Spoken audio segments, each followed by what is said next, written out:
Hello friends, market outlook for next week यानी कि अगले हफ्ते के लिए मार्केट का आउटलुक हमें क्या लगता है, कहाँ पर मुझे बाजार जाता हुआ लग रहा है, वो तो मैं आपके साथ चर्चा करूँगा ही। और आपको जो है जो मैं चीज़ें चर्चा कर रहा था, तो स्पेशली सबसे पहले बैंक निफ्टी में बात करते हैं। तो हमने जो लास्ट सेशन किया था, यानी कि फ्राइडे की बात नहीं कर रहा हूँ मैं, थर्सडे की, तो थर्सडे का सेशन था, तो उसमें हमने कहा था कि 41,300, 41,400, 41,500, 41,200 के ऊपर जहाँ पर बाजार जाएगा वहाँ पर एक रेजिस्टेंस फेस करेगा।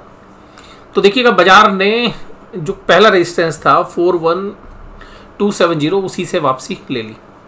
और मैंने ये भी कहा था कि जैसे ही बाजार वापसी की तरफ आएगा तो हम बंदी की पोजीशन बनाएंगे। और थर्सडे के सेशन में हमने यही किया कि हमने ऊपर से जब बाजार वापस आने लगा और जब हमें देखा कि स्ट्रेंथ नहीं है और प्राइस एक्शन को हमने ऑब्जर्व किया, तो अब हमने पोजीशंस बनाई थी वहाँ पे। और पोजीशंस क्या बनाई थी मैं आपको सीधा बताता हूँ कि हमने पुट बेच रखी थी, यानी कि तेजी प्ले कर रखी थी, उनको हमने हटा लिया था।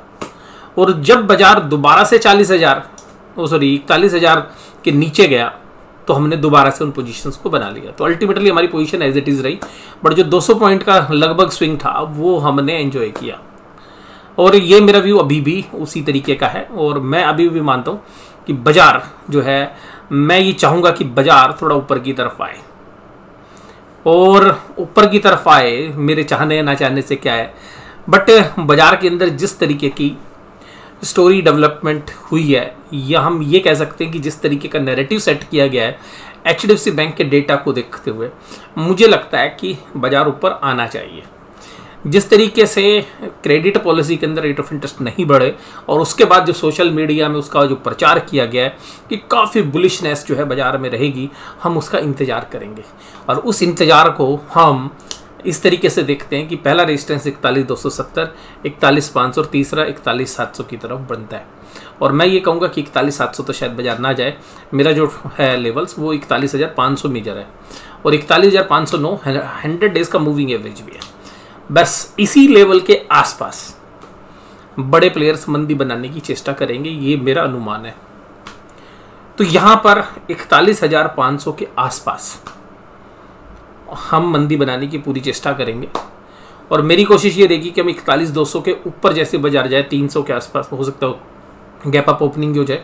अगर बाजार 41,500 पे ही खुलता है, मान लेते हैं, क्योंकि यूएस के अंदर भी बाजार ठीक थे और बाकी जगह से भी इंटरनेशनली मूड माहौल ठीक है, सोशल मीडिया में भी अच्छा प्रचार हो रहा है, मीडिया मैनेजमेंट भी अच्छी हो रही है, तो कुल मिलाकर हमें ये लगता है कि 41,500 के आसपास खूब जो है शॉर्ट बनाएंगे। तीसरा इंस्टेंस आएगा 41,700, 41,700 पे भी हम मंदी ही बनाएंगे। और उसके बाद हम सबका स्टॉप लॉस रखेंगे पूरा का पूरा 41,800 के ऊपर सारी पोजीशंस का। एक बार हो सकता है कि हम मंदी निकल जाए और फिर अगर वो लेवल से जाते हैं तो फिर हम ऊपर की तरफ मंदी बनाएंगे। वैसे हो सकता है कि हम स्टॉप लॉस ना भी लगाएं, क्योंकि हम देखेंगे ये जो लेवल्स हैं 41,700, 41,800, 41,900, ये वो लेवल्स हैं जहां पर बाजार बजट वाले दिन गया था, वहीं से सेल ऑफ आया था। जो डेटा पॉइंट्स हैं जो एचडीएफसी बैंक के, उन पर मैं कभी बाद में चर्चा करूँगा। और एचडीएफसी बैंक भी ना यहाँ पर इन प्राइस पे जहाँ पर अभी चल रहा है, बेशक से पूरा मीडिया क्या कहता रहे, कितने रिसर्च एनालिसिस क्या बोल रहे हैं, मुझे उसकी परवाह नहीं है, बट मेरी नज़र में एचडीएफसी बैंक आज की डेट में फेयरली वैल्यूड है। और इसके ऊपर अगर एचडीएफसी बैंक जाएगा तो वो एक ओवर प्राइज्ड होगा। और उसका मैं आपको फंडामेंटल रीजंस बताऊंगा कि मर्जर जो होगा उसका कितना बड़ा ओवरहैंग एचडीएफसी बैंक पर आएगा, और वो सब अकाउंटिंग पर्पजेज से है, वो मैं आपको बताऊंगा। एचडीएफसी के डेटा नो डाउट बहुत ही बढ़िया डेटा थे, लेकिन उन बढ़िया डेटा के बाद भी मुझे जो शेयर्स है वो नॉर्मल प्राइस लग रहा है, फेयरली वैल्यूड लग रहा है। इसके ऊपर जितनी भी रैली अगर एचडीएफसी बैंक करेगा वो सब की सब हमारे लिए मंदी के मौके देगी, यानी कि मंदी करने के मौके देगी। टेक्निकल सेटअप में भी देखें तो 100 दिन की मूविंग एवरेज 41,509, जिस तरीके से 40-50 दिन की मूविंग एवरेज 40,649 पे देखिएगा बाजार ने कितना होल्ड किया था और यहीं से पुल बैक दिया। तो 50 दिन से 100 दिन की तरफ आने की हम तैयारी कर रहे हैं और 100 दिन के आसपास आएगा तो एक बार तो देखिए मंदी बनाएंगे, उसके बाद जो होगा देखी जाएगी। स्टॉप लॉस कटेंगे या बाजार यहाँ से टर्न करेगा, हम उम्मीद कर रहे हैं टर्न। रीज़न मेरे पास फंडामेंटल भी है, और फंडामेंटल रीजन में एक रीज़न आपको चलो बताए तो देखिएगा, इंडिया के जो बैंक्स है ना, वहाँ पर जो रेट ऑफ इंटरेस्ट बढ़ने की वजह से गवर्नमेंट के बॉन्ड्स की वैल्यू घटी है। वो अभी तक अकाउंट फॉर नहीं हुई है कंपनी के फाइनेंशियल स्टेटमेंट में। तो कम से कम SLR पोर्टफोलियो जो तकरीबन 20% का पोर्टफोलियो होता है, उसमें से हम ये मान के चलते हैं कि 8 से 10% गवर्नमेंट के बॉन्ड्स की जो सिक्योरिटीज होती हैं डेट, तो उन इंस्ट्रूमेंट्स की, उन बॉन्ड्स की, गवर्नमेंट के बॉन्ड्स की वैल्यू काफ़ी रिड्यूस हो चुकी है, तकरीबन 8 से 9% तक रिड्यूस हो रखी है। यानी कि 100 रुपये का बॉन्ड लगभग 90-91 रुपये पे जो है ट्रेड कर रहा है, लेकिन वो सब अकाउंट फॉर नहीं है। तो वो M2M लॉस का बहुत बड़ा हिस्सा, हालांकि कुछ अकाउंट फॉर भी है, तो वो हमें लगता है कि वो एक मेजर रीज़न है। और इसके अलावा भी मैं आपको दूसरा रीज़न बताता हूँ। देखिएगा US के अंदर जो क्वांटिटी ईजिंग हुई थी ना, उसके बाद बेइंतहा तेजी हुई US के बाज़ारों में। अब US ने जो कोविड की जब वेव्स आई तो उन्होंने नोट भी खूब दब के छापे और क्वांटिटी ईजिंग हुई, सब लोगों के पास पैसा आ गया, इन्फ्लेशन बढ़ गई। तो इन्फ्लेशन जल्दी से घटने वाली नहीं है। अच्छा चलो इन्फ्लेशन घटनी भी शुरू हो जाए तो वो तभी हो सकती है जब हायर रेट ऑफ इंटरेस्ट रहेंगे कम से कम 1 या 1.5 साल। तो अगले 1-1.5 साल में तो US की महंगाई कंट्रोल में आने वाली नहीं है। और जैसे ही रेट ऑफ इंटरेस्ट काटने शुरू करेंगे फेडरल रिजर्व, वैसे ही इन्फ्लेशन फिर पंख पसारने लग जाएगी। तो मुझे अभी वहाँ से US से ये एक शॉर्ट टर्म बेनिफिट है, जो मुझे लग रहा है कि जो बड़े इंस्टीट्यूशन इन्वेस्टर्स हैं वो जानबूझकर इस तरीके की पिक्चर पोर्ट्रे कर रहे हैं कि हाँ भाई सब ठीक है, और ऊपर बाजार को आने के बाद दोबारा से वो मंदी की पोजीशंस बनाएंगे। ये मेरा आउटलुक है। अब बात करते हैं कि भाई अगर ये बाजार ऊपर आया ही नहीं तो क्या होगा। भाई अगर बाजार ऊपर ही नहीं आया तो फिर बाजार के लिए हमें लगता है कि जो 40,649 के जो लेवल्स हैं 40649, उन लेवल्स के आसपास बाजार फिर जा सकता है और ये लेवल भी टूट सकते हैं और बाजार फिर 40,000 की तरफ लीड कर सकता है। हालांकि इस हफ्ते के अंदर हमारा जो आउटलुक है वो 100 दिन की मूविंग एवरेज और 50 दिन की मूविंग एवरेज के बीच की रेंज है। तो इसी रेंज के अंदर काम करता हुआ बाजार नज़र आएगा। और बाज़ारों के अंदर एक सबसे खास बात ये कि इंडिया विक्स काफ़ी नीचे आ गया है। अगर हम देखें तो 3 साल के लो पर इंडिया विक्स ट्रेड कर रहा है और बड़े प्लेयर्स को ये बर्दाश्त नहीं होता। भाई उन्होंने तो ऑप्शन बेचनी है, तो वो जरूर से जरूर एक वोलेटिलिटी क्रिएट करेंगे इस हफ्ते के दौरान। और वो कब होगी वोलेटिलिटी? जब बाजार थोड़ा सा ऊपर आए, फिर बाजार को एकदम बेचना शुरू करें, तभी तो भैया बड़े प्लेयर्स के पैसे बनते हैं। वो लोग तेज़ी में पैसे थोड़े ना बनाते हैं। तेज़ी का पैसा बनाने का काम रिटेल इन्वेस्टर्स का है। इंस्टीट्यूशंस पैसा बनाते हैं मंदी के अंदर, हालांकि वो तेज़ी में भी बनाते हैं, बड़ा मंदी में बनाते हैं, लेकिन मंदी में तेज़ी से बनता है, क्योंकि वो जब सारी उम्मीदें तेज़ी की भरपूर मात्रा में आ चुकी होती है, यानी कि बुल्स पूरी जान लगा चुका होता है, तब वो वहाँ पे डिस्ट्रीब्यूशन करते हैं, फिर बाजार को तोड़ते हैं। इसी तरीके से यही जो लोग, मैं कह रहा हूँ कि बियर्स हैं, यही लोग बुल्स भी हैं। जब बहुत ज़्यादा निराशा छा जाती है तब वो लेते हैं ऊपर की तरफ। तो ये बड़े जो प्रोफेशनल्स हैं वो इस तरीके से ट्रेड करते हैं, मेरा ये ऐसा मानना है। जो मैंने मार्केटों को ऑब्जर्व किया वो मैं आपको बता रहा हूँ। तो कुल मिलाकर मुझे भी संकेत कोई ऐसा पॉजिटिव नहीं है। ये एक शॉर्ट टर्म है और शॉर्ट टर्म के अंदर ये जो बाउंस आ रहे हैं इनको हम यूटिलाइज करेंगे। और बैंकिंग और फाइनेंशियल्स में सबसे ज़्यादा मजबूती हमारे बाज़ारों में रही है। और मुझे तो ये भी लगता है कि जो लोन ग्रोथ आई है इस बार, वो किस वजह से आई है। लोन ग्रोथ इसलिए आई, भाई लोग मजबूर हो गए हैं। लोग जो लोअर मिडिल इनकम ग्रुप है वहाँ सबसे ज़्यादा लैंडिंग हुई है। इसके अलावा जो स्मॉल और मीडियम इंटरप्राइज वहाँ पे। और भाई साहब मैं आपको एक सिंपल सी बात बताता हूँ, बड़ी सॉलिड। जितनी भी फंडिंग होती है ना, आप अगले हर 2 साल के अंदर आप किसी भी बाजार में चले जाइए, किसी भी इंडस्ट्रियल एरिया में चले जाइए, 5% कंपनियां बंद हो जाती हैं। 5% कंपनियां बंद हो जाती हैं और उनमें अक्सर वो कंपनियां, वो बिजनेसेस होते हैं जो लोन पर चल रहे थे। क्योंकि जो आज के डेट में 10% या 11% का रेट ऑफ इंटरेस्ट है, वो रिटर्न ऑन इक्विटी निकालना अच्छे से अच्छे दिग्गज बिजनेस के पास बस की नहीं है। और इसके अलावा मुझे अभी मीडियम टर्म के अंदर भी, मतलब अगले 5-6 महीने के अंदर ये लग रहा है कि जो भी बैंकिंग सेक्टर में रैली हो रही है वो एक सेलिंग अपॉर्चुनिटी है। और रिलायंस की तरफ से जो एक डिस्ट्रप्शन है NBFC स्पेस में, वो भी होता हुआ नजर आएगा। और फिर जो प्लेटफॉर्म बिजनेसेस हैं वहाँ पर भी। तो मैं ऐसा नहीं कह रहा कि भाई मैं बिल्कुल बेरिश हूँ, बट मुझे लगता है कि अभी जो मूड माहौल है उसके हिसाब से, और अगर हम गलत साबित होंगे तो भाई अपना स्टॉप लॉस काट लेंगे, फिर देखेंगे नई स्थिति।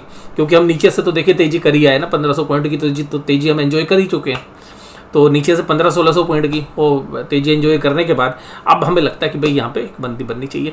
मैं किसी भी तरीके के ट्रेड के लिए आपको एडवाइस नहीं कर रहा हूँ, मैं केवल आपको ये बता रहा हूँ एजुकेशनल पर्पजेज के लिए कि किस तरीके से हम सोचते हैं। वो गलत भी हो सकता है, ठीक भी हो सकता है। निफ्टी 50 17,599। देखिएगा इसमें मुझे बहुत अच्छा लग रहा है, मुझे बहुत अच्छा लग रहा है कि 17,300 बाजार का बेस है, 17,800 की तरफ आए और 17,800 पे लोग मंदी बनाएंगे।